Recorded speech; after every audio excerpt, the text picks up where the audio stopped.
Debbie, thank you. I'm going to start off by getting rid of this devil's instrument.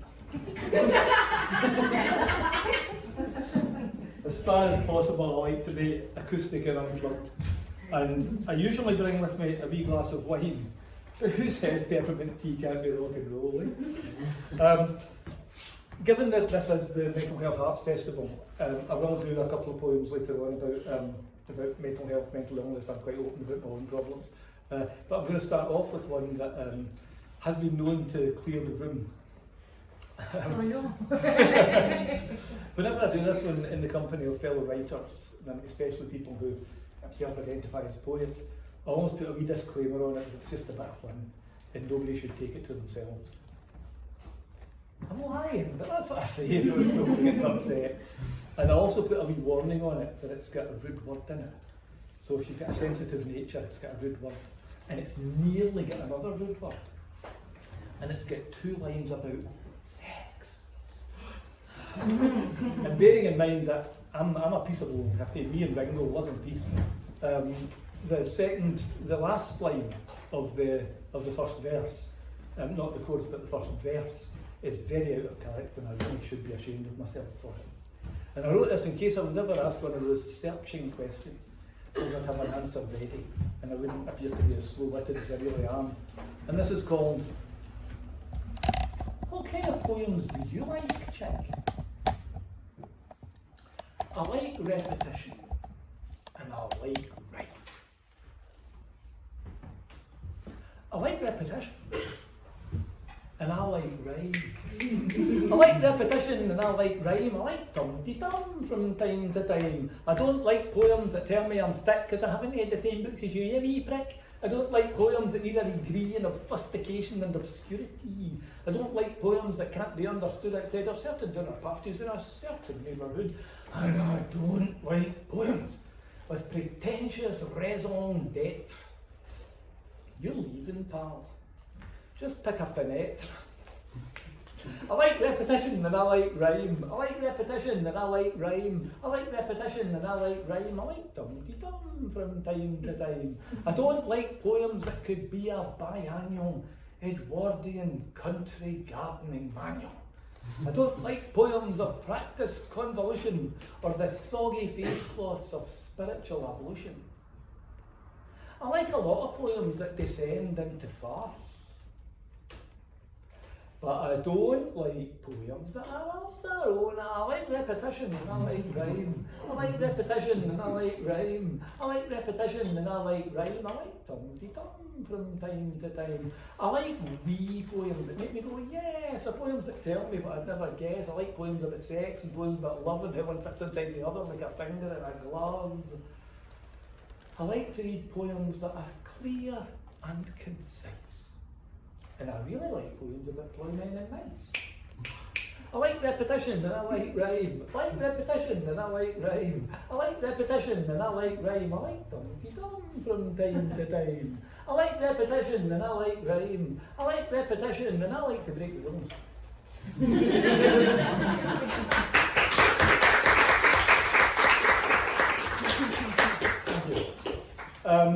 This next one, I wrote this one in Carlisle, so that when Scotland gets independence I can claim the tax back.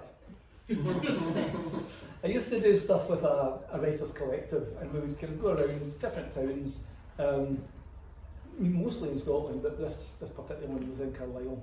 And one of the things that we would do was a wee mini lit fest, over a weekend, and one of the things involved was the writer is in. So anybody could come up with a story, an anecdote, something that had happened to them, and the writers who were there would try and come up with a piece of writing, typically a poem. I was way out of my comfort zone because I take ages to write anything, and this was like do it in an afternoon, So anyway, this is one of the stories that I was given and what I came up with. The story was a guy who was 28 years old in 1988, and he and his girlfriend were on a 4 cities tour of China. The guy had 3 rings in his ear at the time, which, 1988 wasn't particularly outrageous. Punk had almost been gone and come back again, but China, of course, it would be very, very daring to have rings in the ear. Also at that time in China, there was a particular Western pop star who was making the breakthrough. And you might guess who it was when I tell you he was going through his bad period.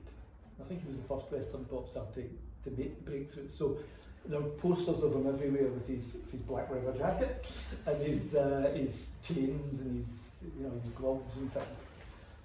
One day, this 28-year-old and his girlfriend were going down in the lift in the hotel, and there were two Chinese guys in the lift with them. And they were kind of eyeing this guy up, looking at his earrings, kind of eyeing him up for a moment or two. And then one of them pointed, and the pair of them shouted out the name of this pop star. So that was the story that I got. And I came up with this. And you have to bear with me for a minute or two here, because I have to take a runny up to this one. You know how a long jumper takes his runny up to, or his or her runny up to the jump ball. I have to take a runny because, well, it's a bit of whimsy that has come back to bite me in the bookie actually, because I used to say it's the old lungs, they're not what they used to be at my age. However, about 6 or 7 years ago I had the first of 3 heart attacks. So I now do have to take a runny up to it. So just bear with me, that's a bit of whimsy that will bite me in the bum. Anyway, so I do have to take a runny, so just bear with me for a moment. Okay, so that's that. I'm treating myself. Oh, and this is called bad judgment. Bad judgment, okay. Good Sir Bannister Badford for some means the best, with his black skin tight trousers, his black skin tight vest, and his black leather jacket with chains that would jangle. To the best of my knowledge, was not known to dangle any kind of adornment from one lobe nor both, which is why decades later I still find myself loath to explain how one day in a lift in Shanghai with my girlfriend, two Chinese men very close by, it was quite a small lift and small space we were packed in, so a few things in my ear and cried out, "Michael Jackson!"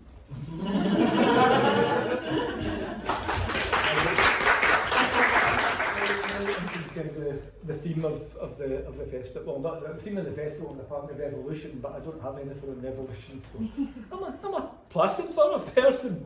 Anyway, this one, this is jumping right into sort of more serious stuff. And in fact, I might need the mic for this one because it gets quite quiet. My mother had Alzheimer's for about 10 years before it finally killed her, and when it was quite too far. When it was quite far advanced, and she couldn't really have a conversation, or she needed to be attended to all the time. She needed to be fed. She needed to be cleaned, and that sort of thing. She would sometimes shout out, "Help the wee girl! Help the wee girl!" And as near as I wasn't living at home at this time, but as near as we could work out, she was kind of perceiving herself as a wee girl who needed assistance. She needed, to be cleaned, or she was hungry, or whatever it was.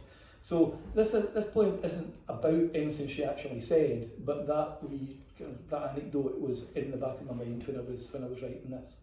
And this is called "Sometimes I Remember You." Sometimes I remember you, my child, me. Hand up with a question or an answer, or just reaching for a hand. My child was young once, as young as time was once. But my child grew, and in my child grew another child. And sometimes I remember this. And sometimes I remember this and that. And sometimes I remember that as this. And sometimes I remember that.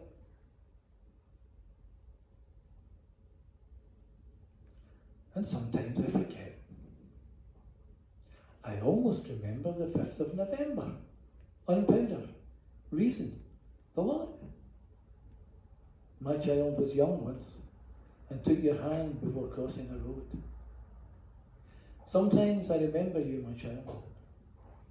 Sometimes. And sometimes I remember when I could remember most of the time and wasn't so scared of the dark.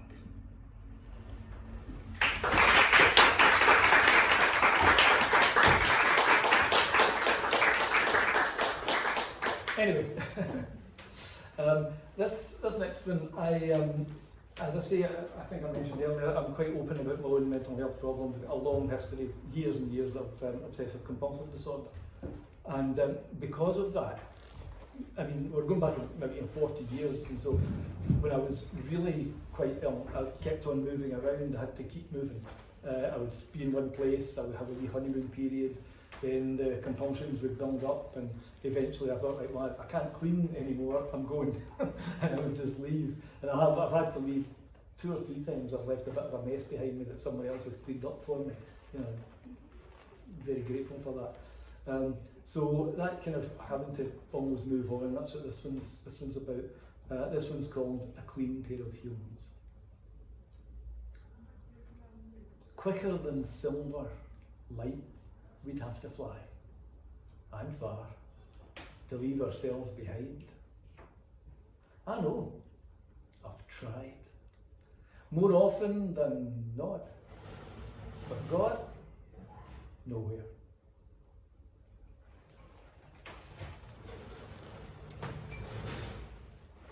That shadow of my former self still sticks wherever I lay my tread, and won't be given the slip with soap. And won't be given the slip with soap. The past is a familiar country, seen from the heights of Neverland, through the eyes of a boy who never grew up to do the same things differently. Just different things, the same. You can't put your hand in the same river twice, but you can't say the same for taps. 100 times and more a day becomes routine, till one more time it's time to preen the feathers on the feet of the wings, the feathers on the wings of the feet that wouldn't touch the ground if they could avoid it, and try to fly to somewhere new, to do it all again, eventually. And even when the memory of what's being washed away is washed away, still wash and scrub away for the love of habit, or those fleeting moments of rest. This is one that I wrote for the Scottish Recovery Network. I'm finishing on this one. This one is my big finish. I wrote it for the Scottish Recovery Network, and they were looking for people to write on the theme of what recovery means to me. You think it's okay? This is always very sensitive in case you hit a nerve with somebody at an event like this. Okay, so yeah, they were looking for people to write on the theme of what recovery means to me, and I think they were looking for people to write articles, but I chanced it. Would you take verse? And they said yes. So I sent them this. There's 2 references in this that you wouldn't maybe immediately get. The first is Lothlorien, which is not only a healing forest in Lord of the Rings, but it's also a therapeutic community for people with mental health problems in southwest Scotland, down in Dumfries and Galloway. I lived there for 2 years. I was there as a volunteer co-worker. The other reference is Sami Ling, Kaju Sami Ling. Anybody? No? It's a Tibetan Buddhist monastery, also in Dumfries and Galloway, quite near Lockerbie, and I lived there for 4 years. And the reason I went to Sami Ling was because I had originally wanted to go to Lothlorien as a resident, but couldn't get it organised. Let's just say the therapists I was working with at the time had different ideas, as you shall hear. And so the same friend who suggested Lothlorien then suggested Sami Ling. She was like, it might be therapeutic. It's not a therapeutic community as such, but you know, and it did help. It was great. It gave me just a time out, really, I suppose. So we went to Sami Ling, but that wasn't the end of the story, boys and girls, as you shall hear. So this is what recovery means to me. It's in 5 parts. 1. Recovery, as when, for no good reason, or perhaps by reason of some previous something good, I woke without expletive and got out of bed because that day I wanted to and could. 2. Recovery, as when you plot your destination on a map and yet it's not your destination. You're only going where you're going till you get there, before you set off going somewhere else. All roads can lead to roaming, like the fluttering moth which meets the windscreen with a splat. Nowhere's your destination till you've died there. And you don't do much recovering from that. 3. Recovery. As when it seemed the garden gate was closed. Closed like a mind which thinks it's thought enough. The healing forest option I proposed, dismissed as dubious old hippie stuff.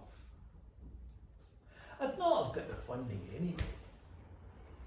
But that trainee clinical psychologist did not know this. When she saw fit to play last chance saloon barbarity apologist.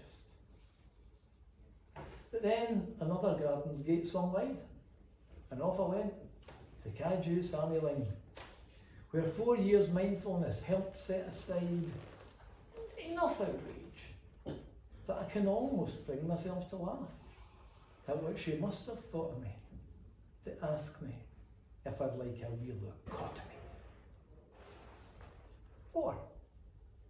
Recovery. As when, a decade later, struggling again as usual, and spending too much time on Facebook, I saw Lothlorians calling for volunteers. Thought not much more about it for a week or so. Or so I thought. Till one day I woke up, decision made. I phoned, I visited again, I went, and spent the next 2 years, expenses paid, avoiding midge and blackfly, avoiding muck runs too, and sometimes growing things in muck or chopping wood, then chopping wood some more because it really satisfies. And getting back behind the wheel and making myself useful and giving folks a lift.